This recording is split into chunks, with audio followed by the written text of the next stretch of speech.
So let's continue the grid of knowledge part 4. So अभी हमने ज्योतिष, शिक्षा, कल्प, व्याकरण, छंद और निरुक्त इनकी बात करी। इससे हमने एक फंडामेंटल फ्रेमवर्क बनाया दुनिया की सारी भाषाओं को कौन से 6 फ्रेमवर्क जिनके अंदर प्रेजेंट होने चाहिए। ये एक इंपॉर्टेंट पार्ट था, इंपॉर्टेंट माइलस्टोन था। प्रोटो लैंग्वेज के लिए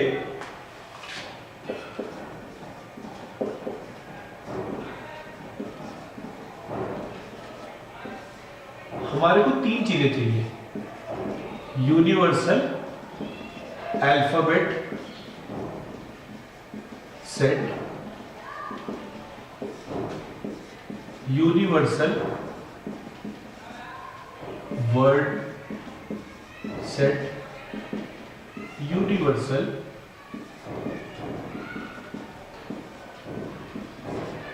ग्रामर,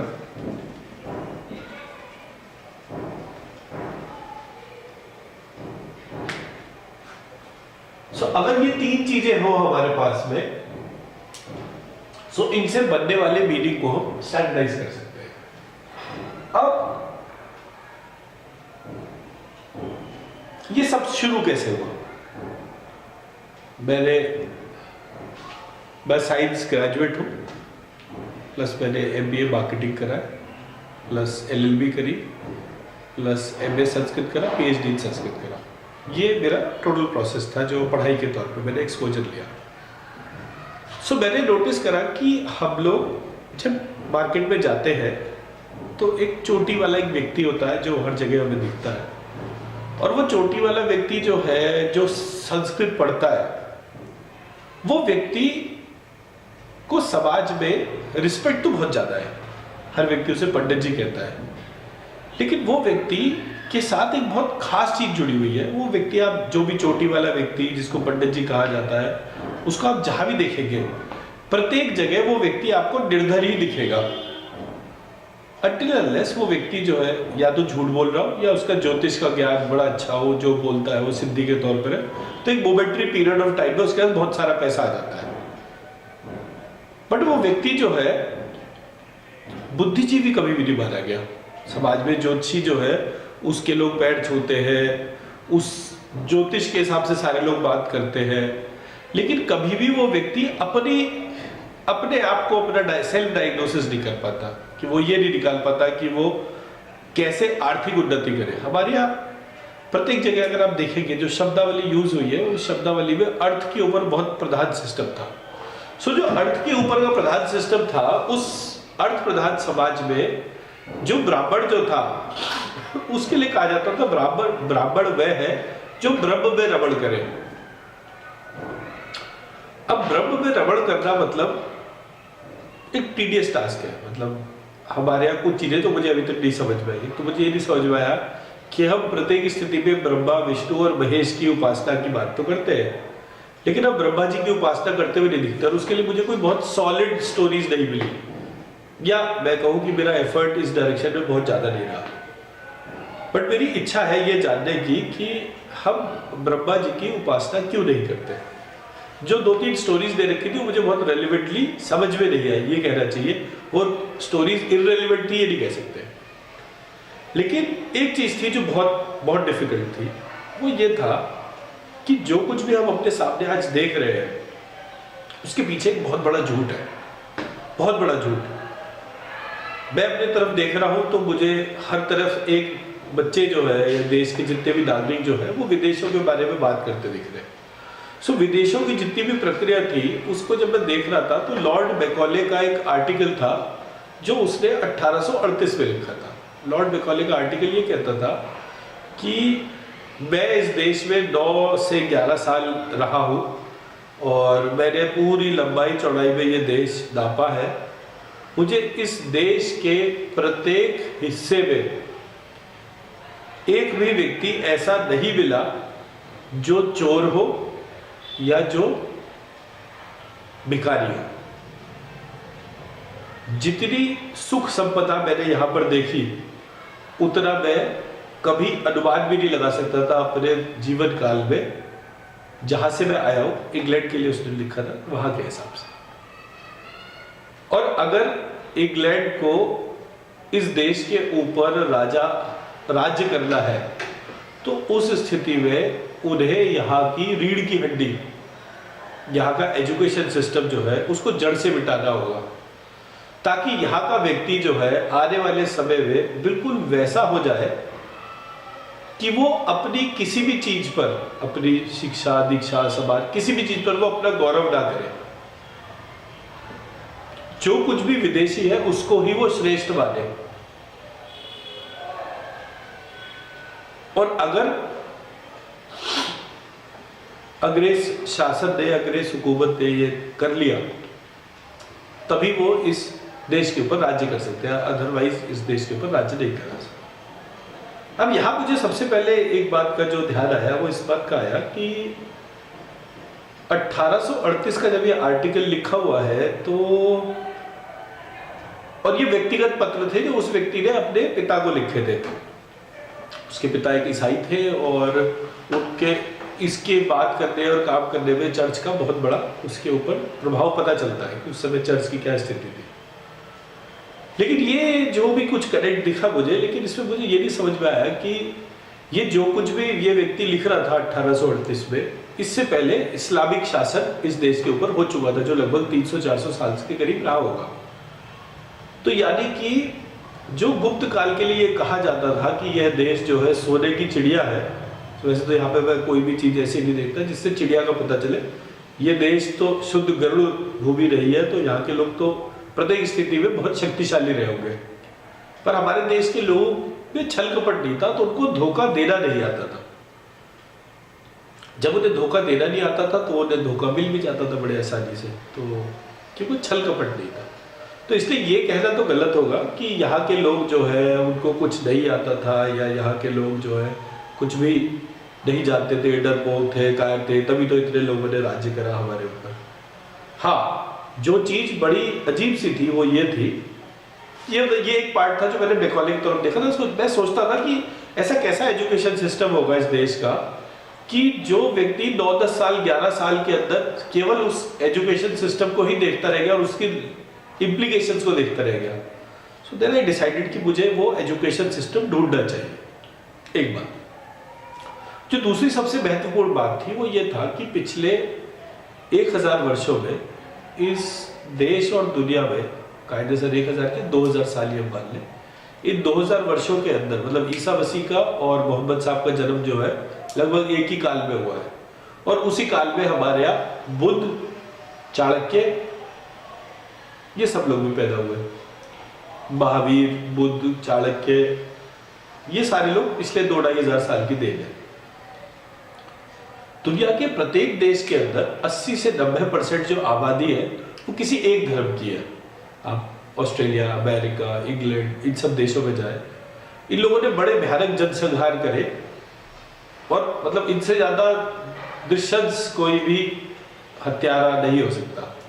जितनी हत्याएं अमेरिका के बनने में, जितनी हत्याएं ऑस्ट्रेलिया के बनने में, और जितनी हत्याएं इंग्लैंड में हुई।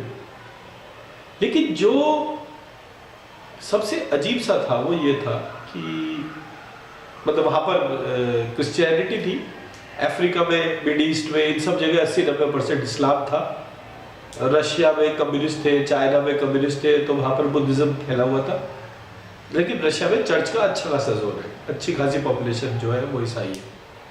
इधर आप चले तो इन सारी कंट्रीज में, जो ये एशियन कंट्रीज का इधर का जो पार्ट कहलाता है, बर्मा, क्या कहते हैं इसको, मलेशिया, सिंगापुर, जापान, इन सब जगह जापानीज थी। और जापान में तो खास तौर पे बुद्धिस्ट और शिंटाओ ऑलमोस्ट सेम परसेंटेज है, 70 से 80% लोग। ओरिजिनल उनका जो रिलीजन माना जाता था वो शिंटाओ माना जाता था, और उसके बाद में बुद्धिस्ट आ गए थे। तो लोगों ने जो शिंटाओ थे उन सब ने बुद्धिस्ट जो है प्रैक्टिस शुरू कर दी। तो दोनों रिलीजन कॉमन है वहां पर ज्यादातर। अब जब मैं इस प्रोसेस से देखता हूँ पूरी प्रक्रिया को, तो मुझे पता चलता है और मेरा ध्यान जाता है इस बात के ऊपर कि इस देश में तो इतने आक्रमणकारी आए, इतने आक्रमणकारी गए, कौन नहीं आया इस देश पे आक्रमण करने के लिए? सिकंदर के टाइम से लेकर और मैं आज तक देखता हूँ तो लास्ट ब्रिटिशर्स गए, फ्रेंच आए, रोमन्स नहीं, और कौन जितने भी थे, मतलब ये जितने भी लोग आए, ये आए, मारे गए, मर गए, चले गए, जो कुछ भी रहा, लेकिन अब आज भी 80% हिंदू है। अब हम हिंदू किस क्वालिटी के, मैं उस पर फिर से डिबेट नहीं करूंगा, बट हम है तो हिंदू। इसका मतलब कि कोई एक प्रक्रिया जो थी वो इतनी सशक्त थी इस देश के अंदर कि वो प्रत्येक स्थिति में जब जब कोई आक्रमणकारी आता था तो एक तो उसका डटकर मुकाबला करती थी, और मुकाबला करने के बाद वो उसका सब कुछ नष्ट कर देती थी, उसका ट्रेस भी नहीं रहता था। तो ऐसा क्या हुआ कि सिकंदर का ट्रेस नहीं है इस देश के अंदर, लेकिन मुस्लिम्स का ट्रेस है। इसका मतलब प्रक्रिया सर सिकंदर के समय में कोई चीज होती थी जो मुस्लिम्स के और ब्रिटिशर्स के टाइम पर नहीं हुई। वो क्या चीज थी? सिकंदर के टाइम के बाद में जितने भी रोमन्स आए थे इंडिया के अंदर, उन सब से यहाँ के बहन बेटियों की सबकी शादी कर करा के उनका सुमूल गायब कर दिया, उनके सबके धर्म परिवर्तन करा दिए गए और उनको यहाँ के हिसाब से एक जाति का नाम दे दिया गया। जबकि मुस्लिम्स के टाइम पर यह नहीं हुआ। क्यों नहीं हुआ? क्योंकि यहां पर लोगों ने उनको छुआछूत के तौर पे कनेक्ट कर दिया। अब ये छुआछूत का ओरिजिन कहां से हुआ? छुआछूत का ओरिजिन प्राइमरीली एक रामानुज करके संप्रदाय था, जो वैष्णव संप्रदाय था, उसके अर्थ का अनर्थ करवाकर ये प्रक्रिया लागू करी गई। अब अर्थ का अनर्थ केवल उन लोगों ने करा जिनको इस प्रक्रिया से फायदा था। फॉर एग्जाम्पल अहिंसा की बातें करना जो है, कभी भी इस देश के लोगों ने अहिंसा की बात ही नहीं करी। हमारे तो आप ईश्वर भी देखे, सो चाहे गणेश जी हो, चाहे शिव जी हो, चाहे विष्णु जी हो, चाहे किसी भी देवी देवता को देख लीजिए, छोटे से छोटा, बड़े से बड़ा, उसके पास कोई सी भी महिला होगी तो हर समय अस्त्र शस्त्रों से लदी हुई देवियां ही हमारे देश की एक विरासत थी। तो हमने तो किसी भी स्थिति में शस्त्र नहीं लिया।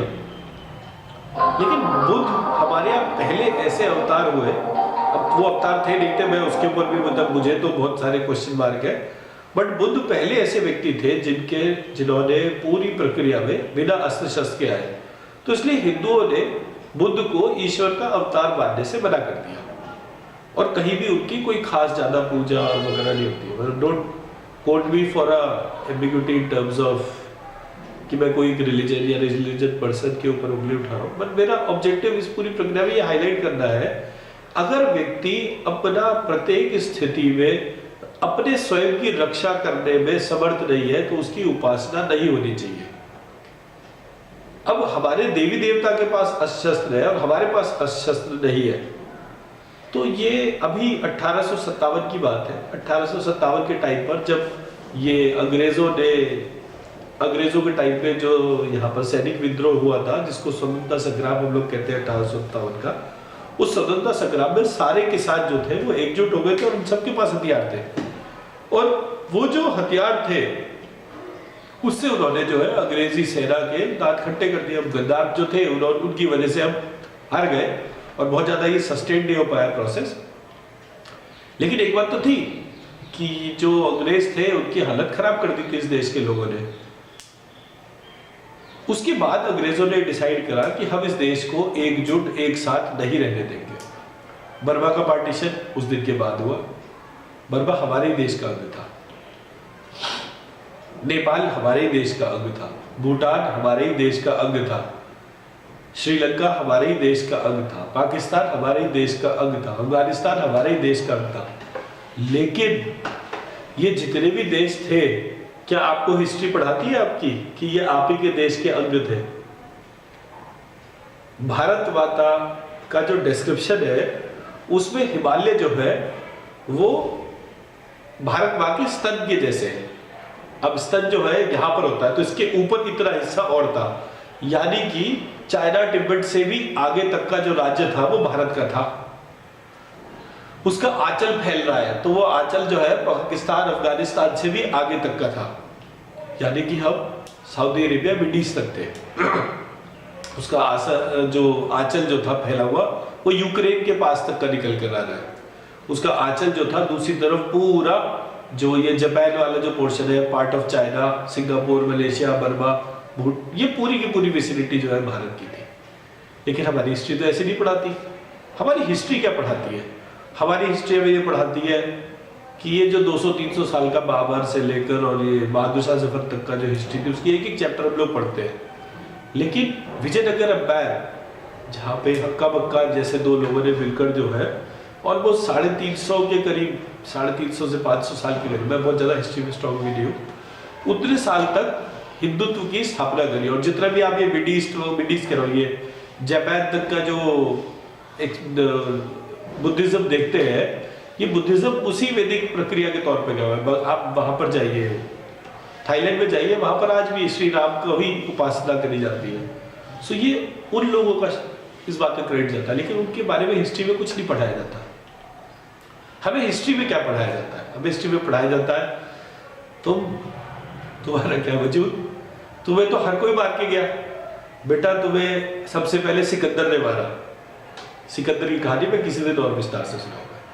तुम्हें जो है सिकंदर के बाद हर समय कोई ना कोई आते ही रहा मारने के लिए, तुम सबसे मार खाते रहे। मोहम्मद गौरी आया, उसने तुम्हें 8 बार लूटा, तुम मंदिर के घंटे ही बजाते रहे। उसके बाद जो है गजनवी आया, फिर बाबर आया, फिर हर रोज कोई आदमी आता था तुम्हें लूट के चला जाता था और तुम ऐसे ही पड़े रहते थे। तो अगर ऐसा था तो हम इतने जल्दी इतने सारे कैसे हो गए? आज तो 80% है ना। तो ये कन्वर्ट किसने करा? तो मेरा मतलब किसी भी धर्म को, किसी भी प्रक्रिया को, किसी को भी किसी के विरुद्ध करने की बात नहीं कर रहा। मैं बात कर रहा हूं कि हमें हमारी शिक्षा ने किसी भी स्थिति में अपने आप के ऊपर गौरव करना नहीं सिखाया। तो जब मैं सीबीएसई की किताब पढ़ता हूँ तो बड़ा दुख होता है जब मैं पढ़ते के उसको देखता हूँ तो उसमें लिखा हुआ है कि भगत सिंह जो है वो मिलिटेंट टेररिस्ट थे, मिलिटेंट एक्टिविस्ट। अब अपनी देश की किताबें अपने ही स्वतंत्रता संग्राम के सेनानियों के बारे में ऐसे लिख रही है तो लगता है कि ये देश में कुछ प्रक्रियाएं ऐसी है जो इस देश को कभी भी डेवलप नहीं होने देना चाहती।